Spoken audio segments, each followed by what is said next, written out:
He made a video saying that we need to stop listening to international media and it's false information. Basically, this type of content is very damaging because what it's doing is it's dismissing people who are actually going through it in Congo, and it's saying Congolese people are not going through genocide.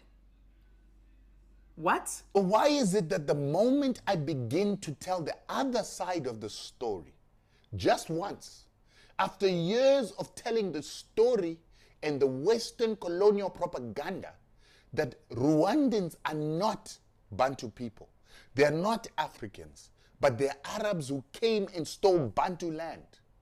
The moment I start correcting that false colonial narrative by telling the other side of the story, the moment I start correcting the story that M23 are actually Congolese people who are suffering persecution because they are Kenya Rwandan, and the land that they live on was their ancestral land that was stolen by Leopold and incorporated into Belgian Congo.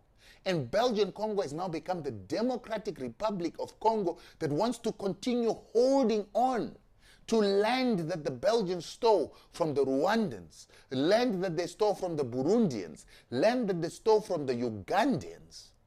And then they want to purge the people whose ancestors lived on that land by chasing them out, by abusing them, by sending Wazalento and sending FDLR against them, and having racism against Tutsi people to drive them off their ancestral land that they owned before colonialism, so that Congo can control the rich mineral resources in exactly the same way that Leopold did.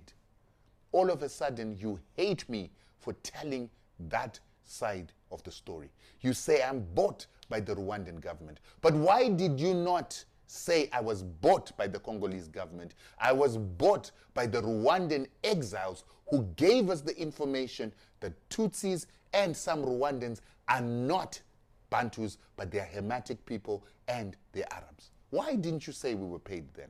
When we were giving that one-sided story, how come you never complained that we were giving that one-sided story?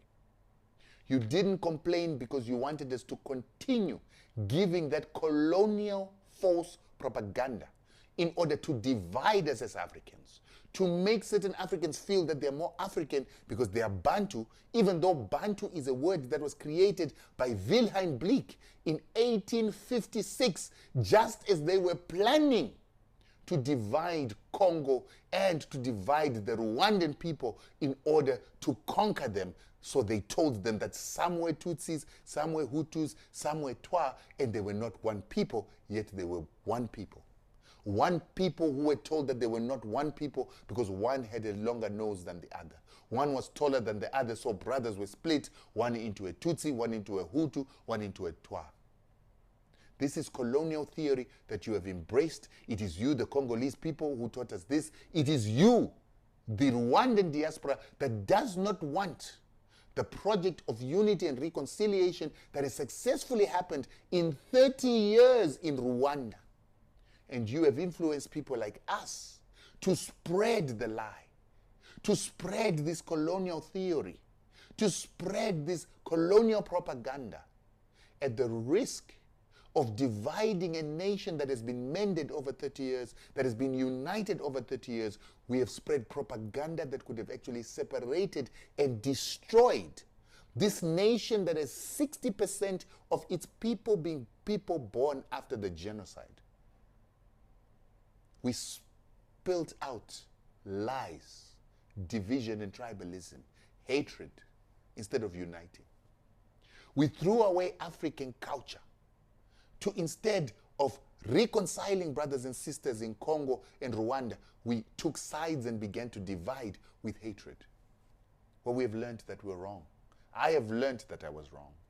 And if learning that I was wrong and beginning to tell all sides of the story in order to force African governments to stop deploying soldiers into Congo so that we force the Congolese and their people to sit and negotiate, then yes, I accept that I've been paid.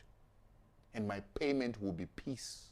Why is it that you hate us the moment we try to reconcile you and stop taking sides? And why is it that you hate us when we stop agitating for our governments to deploy their soldiers to fight your wars? What is wrong with Congolese men? In a country with 105 million people, why can't Congolese men fight and defend that colonial territory of Leopold if they think that they are justly entitled to it? Why is it that your 50 million men in Congo cannot stand up and fight 8,000 rebels and the so-called 14 million Rwandans that you claim keep attacking your country? How weak are you as a nation? How weak are your men that they can go and be bodyguards, they can go and be bouncers in clubs, but they cannot fight for their own nation? When the South Africans deployed, when the Tanzanians deployed together with the Malawians, it was the very same Congolese who ran away from the battlefield, leaving FDLR from Rwanda to fight their battles, leaving South Africa, Malawi, and Tanzania to fight their battles, and they lost because the Congolese deserted them. Why should we keep fighting your battles for you? We as Zimbabweans fought in a misguided manner in 1998 for you. We were put under sanctions for fighting for Congo. And when we went under those sanctions, not a single Congolese person contributed to the fight against sanctions. I was the biggest anti-sanctions fighter. The Congolese were nowhere to be seen. And it is this very same Nilotics you talk about, the very same people you say are not Bantus, that came to our rescue, that actually stood with us. Rwanda stood with Zimbabwe. We are now tired of spreading a lie. There is nothing called a Bantu. It is a theory by Wilhelm Bleek, who was a German who created the term Bantu to separate us from the Khoi, the San, the Twa, and the people of Congo who are said to have been the original people. We were all born and created in Africa. At the same time, there are no more African people than others. And we need to unite, and we refuse to continue to empower the Congolese by continuing the Hermetic theory to divide, to conquer, and to continue to instigate other governments, particularly in SADC, to deploy soldiers where we are supposed to be bringing reconciliation.